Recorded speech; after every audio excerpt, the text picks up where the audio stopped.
I'll cut it in post.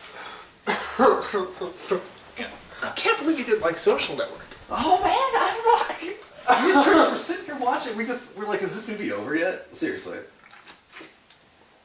I don't get you. I don't know why. I just wasn't. We were just. If any movie defines our generation, that would be one. What? We're all a bunch of douches. Okay. Oh. Alright, I guess I get to introduce this one.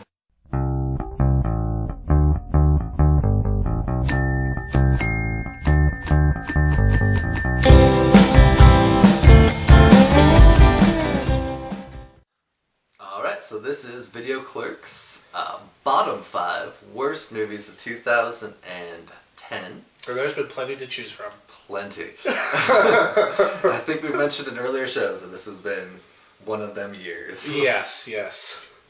Alright, so we're going to, you want to just hop right into this? Yeah, just so you know, we're going from 5 to 1.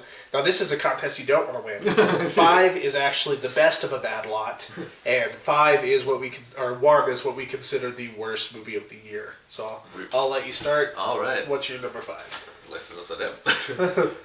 My number 5 is Killers.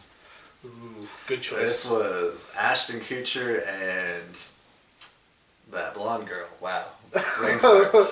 And now that you blanked, I'm blanking. Excellent. Well, anyway. Heigl. Katherine Heigl. Katherine Heigl. Yeah. Another Heigl. one of those cheap flick abominations like Ugly Truth where the girls are going to love it. Guys are just going to be like, why did I get dragged to this? You know what, though? I've heard plenty of girls say that they didn't like it either. Your wife, actually, I think was more harsh on it than you were. I think that's her. If she had a top 5, that'd be number 1. She hated that movie. It was just, had some action, some comedy, but no real depth to it at all. No. Didn't have any entertaining value, really. I mean, halfway through the movie, you're like, maybe I should get my money back before I hit that last minute moment.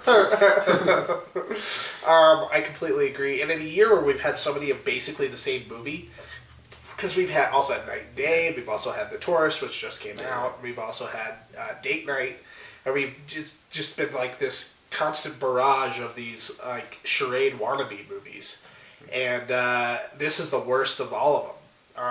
Night and Day I didn't love, but it was at least okay. Date Night I didn't love, but it was at least funny. And this movie was neither. It was just sickeningly boring and stupid and just poorly put together. Robert Luketic has had 2 big bombs in a row with Ugly Truth and now this. He just needs to stop. He needs to get out of it. Gosh.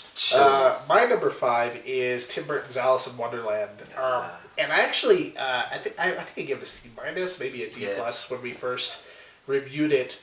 But the more I think about it, just the more disappointing the whole experience was. It's just so drab and so boring and so heartless when you're watching it. It's an empty shell of what it's trying to be. It's just shallow and pointless, and it's just basically an excuse for putting Johnny Depp in a movie so he can be weird, and a bunch of Tim Burton set design. Yeah. And it's, I've seen more depth and characterization in video games. That was a horribly... I think that was my biggest beef with it. Disappointing. You go to it all amped for the Tim Burton, and you're just like, wow. Especially that last... I mean, I would probably be okay with it if it just had the last half hour changed into something. Oh, that big fight with the Jabberwocky. Yeah, that makes no sense at all. He's just like, well, I have a lot of Alice in Wonderland. Let's just throw it in this blender. As it comes out, I'll just make scenes. Yeah, exactly. It's almost like just someone nerding out saying, what would it be like if there was a Lord of the Rings style battle in Wonderland? Yeah. It was just ridiculous. No. Well, that goes right into my number 4, Alice in Wonderland. Okay. So, we all know. Yeah, I guess we kind of covered that. So, what's yours? Tim Burton really needs to get his act together, too. Yeah. He's not quite Robert Luketic bad, who I think is just bad to the core. But Burton, I think he's just, he's been swimming in money for years. I think he's just drowning down there in his piles of money and just doesn't... he's getting to that, like, George Lucas kind of phase now where he just doesn't even care about his fan base. He thinks he can just make something look dark and gothy and we'll call it good.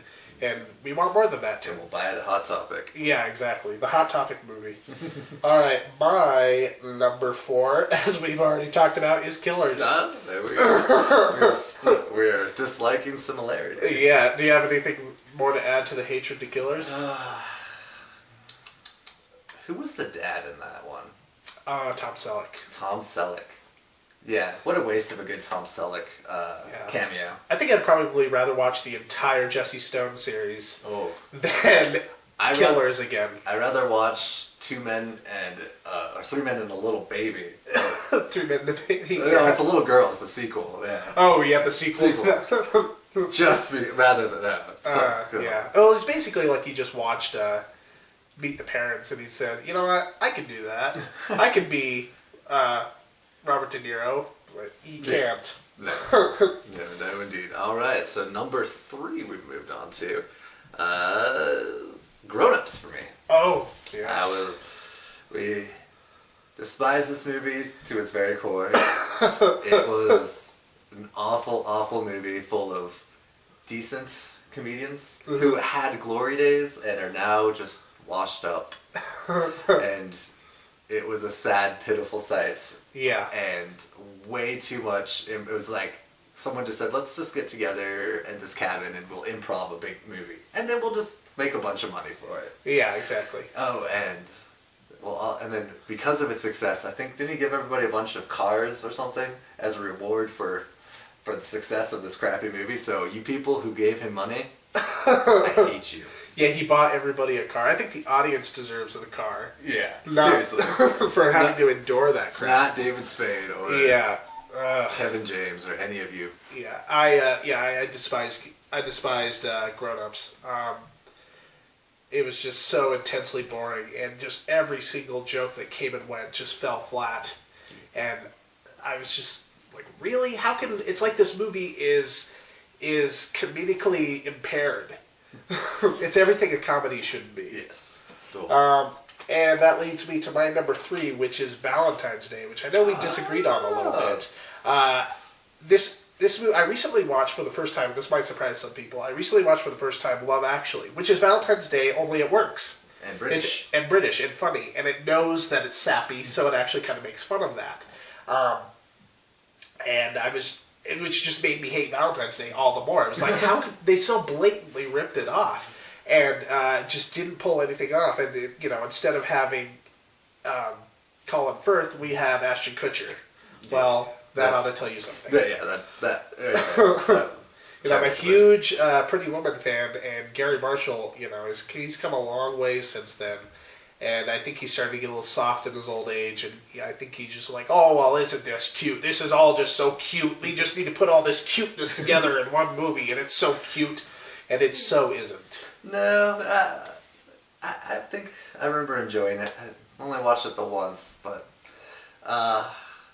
it seems like it would probably be maybe one of my...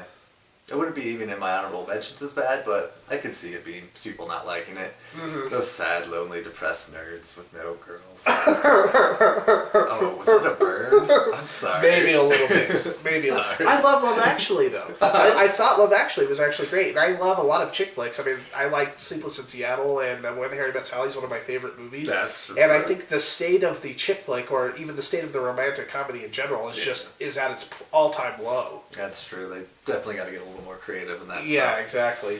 Putting as many stars into one movie doesn't make it good. No. That usually makes it worse. I mean, Grown Ups was terrible. Valentine's Day wasn't great, but it's funny. The Expendables was my least favorite of that genre this year. Expendables was pretty awful. Yeah, no, we need to... Less stars. Less is more. All right, so we're on to number 2. My number 2 is MacGruber. Oh, yes. Oh. I remember your hate for MacGruber. Oh. Was a terrible, terrible movie. It is a 2-minute short on Saturday Night Live, which is mediocre at best. And then they just stretched it out to make this awful, awful movie with nothing redeeming about it. Didn't laugh once. Just stared blankly into the screen, forcing myself to watch that movie. It was awful. Awful is the best way. Painful experience. Painful. For you. I didn't hate it. I didn't think Yeah. it was great. I didn't think it was the best Saturday Night Live movie or even close to being one of the better comedies of the year. But I thought that there were a few decent chuckles in it. I kind of got what it was going for. It didn't completely work, but as a rental, I didn't think it was, like, totally painful. I thought you said it was... You said it was the Mario. Okay. My number 2 is My Soul to Take, which I know is another movie we disagreed on. Wes Craven's My Soul to Take, just so mishandled, so poorly executed. Everything about this movie didn't work. The characters were uninteresting at best, totally non-memorable. The villain, if there really was one, was just kind of a less interesting Freddy Krueger. And the plot just jumps around and takes these strange leaps that don't make any sense, and you have no idea what's going on in the movie until the last half hour, and by then you don't even care and you want to get out of the theater. I like horror, and I used to like Wes Craven, but this movie just was so bad. The only redeeming thing about it is that it didn't do well, so it didn't change the shape of cinema in any way. Oh yeah, did I mention it was supposed to be in 3D, but nothing was in 3D? Oh yeah, I remember that part now. No, it wasn't terrible. I mean, come on. I mean, really? I don't know. I think the way you feel about My Soul to Take is how I feel about MacGruber, and vice versa. So yeah, no, it wasn't terrible. I mean, yeah, it wasn't the best horror movie, but I don't know. I think it was just, as teenage genre movies go, yeah, it was right where it was supposed to be. If I Know What You Did Last Summer kind of feel to it. It just fit that genre the way it was supposed to, and it made sense. I didn't have any expectations for it. And Wes Craven's old now. I'm sure he's senile or something. Yeah, so yeah. You can't really. He's another one who's kind of getting soft in his old age. Yeah, you can't really expect too much out of him. So I don't expect a lot, but I expect a script that actually works. I mean, I don't know how that got through production where somebody wasn't reading this and saying, this doesn't make any sense. Or maybe it did make sense at some point, but they had to shave it down to 90 minutes, and somewhere in there something gets lost in translation. It's like any Stephen King novel being a movie. Yeah, exactly. No idea what's going on. They have to be miniseries on Sci-Fi, and they're too low budget to even be good. So what's your number 1? We're at Worst number movie of the year. Worst movie of the year, Legion. Ooh. Wow. Yeah. Wow. Let's make ourselves a new Jesus and put it in the middle of a zombie movie while totally ripping off Maximum Overdrive. What? No. This movie was... I even like Paul Bettany, right? Yeah. I even like that guy in some of his movies. Like Knight's Tale, okay, is the only thing I can come to mind, but... Wimbledon. I never saw that. No. But, yeah. Yeah, your hero is just a slightly mentally handicapped man. Yeah, Bumpkin. I mean, Larry the Cable Guy probably would have done better. I mean, at least I would have believed that. I'd be like, yeah, Larry the Cable Guy could be that stupid. This movie was... It was an abomination. And then I saw this preview for the next Paul Bettany movie about Jesus. Yeah. I'm like, no. You're not going to be tricked. I'm not even going. What is that movie called? I can't remember now. Archangel or something, I don't know. Yeah, it looks like Legion Part 2. Yeah, I'm sure it'll be in Legion Future. I was when I first saw the one scene, I was like, Judge Dredd remake. Yes. But no. Well, Legion's bad, and it would probably be in my my honorable mentions. But my least favorite movie of the year has also appeared on your list is The Grown Ups. There we go. Movies have no excuse to be this lazy. They cost way too much money to make. I mean, they made The Grown Ups, which is a movie where a bunch of washed-up has-been comedians get to improvise a movie and hang out together and go on vacation and and then we're supposed to think it's so funny because they're teasing each other like they're kids. And then in Africa, there are people starving to death and dying of AIDS, and we could have used that, probably $20 million or more, $25 to $30 million. I think that's just one of those washed-up comedians' salaries. Yeah, exactly. Just to pay them alone. We could have used all that money to do so much good in the world, but instead we made grown-ups. Ugh. It's just so lazy, and that offends me more than anything. I would rather watch a movie like Legion, where they were going for something, they were trying something, and it just didn't work at all, like My Soul to Take, where at least there's some sort of vision behind it, but Grown Ups is just like almost just offensively lazy in its style, and it's like, well, you know what, we don't really have to make a movie, nobody cares, they're just going to go for our names anyway, so let's just, there's a movie. Cassidy poops out Grown Ups too. Yes, that was the sequel. Alright, and for our dishonorable mentions, I had The Human Centipede. Ooh, almost good. made the list. Good, That yeah. was, as disappointments go, that was a letdown, but at least it had a good concept to it, which kept it in the top, left it out of my top 5. And also Wolfman. Revisited this movie, thinking, I think I liked that movie. And I think I even gave it like a B, maybe a C+ or something. Yeah. Yeah, no, I want to rechange that.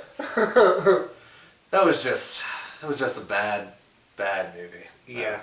I agree. I was really sad that I revisited that movie. Both of those would definitely make my honorable mentions as well. I think Human Centipede, believe it or not, is our highest viewed review on our channel. Nice. It's grabbing like 100 views a day. It's crazy. So thank you, Human Centipede, because it's so far the only positive thing you've brought to the world. We get slightly more YouTube famous. Yeah, we get a little bit more YouTube famous because of Human Centipede, and I think there's this total bait and switch of that movie. It gets everybody all amped for what it's supposed to be, and then they see it, and it's just like, ugh, really? Yeah. It's like this is like a sci-fi original with a little bit more gore, but not considerably a lot more. No. I've actually probably seen more gore in an episode of Supernatural. Probably. And Wolfman, I actually forgot that movie existed until you just now talked about it. There you go. It was so forgettable and so boring and bland and gray. Everything's just gray in that movie. I forgot it existed. So it's not offensively bad. It's just, might as well have not even happened. Yeah. So that's our bottom 5 movies of the year. And you've probably already seen them, but if you haven't, don't. And if you just hopped on here and you haven't seen our top 5 movies of 2010, we will have a link for that somewhere here, an annotation. And you can click on that and comment there too. Give us your bottom 5 movies of the year down in the comments below if you want to. Yeah. And catch us in a few weeks. We'll have some more reviews for you. Oh, yes. And we'll see you later.